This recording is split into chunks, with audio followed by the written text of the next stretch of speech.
Welcome to Touch to Click. In this video we'll show you how do I change my phone color back to normal so you can fix any unwanted color changes on your screen. It's easy to do by adjusting a few settings. Now let's get started. Step 1.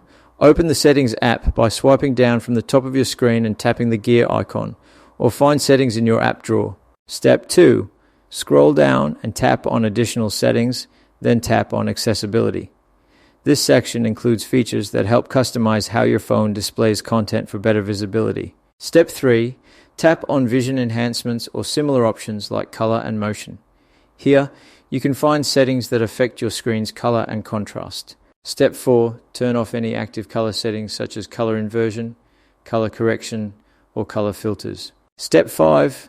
Go back to the main settings menu and open Display.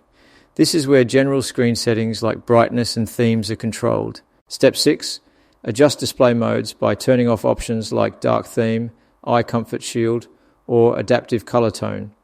Also, set the color mode to default if needed to restore your normal screen colors. Thanks for watching, and don't forget to subscribe to Touch to Click for more simple and helpful tips.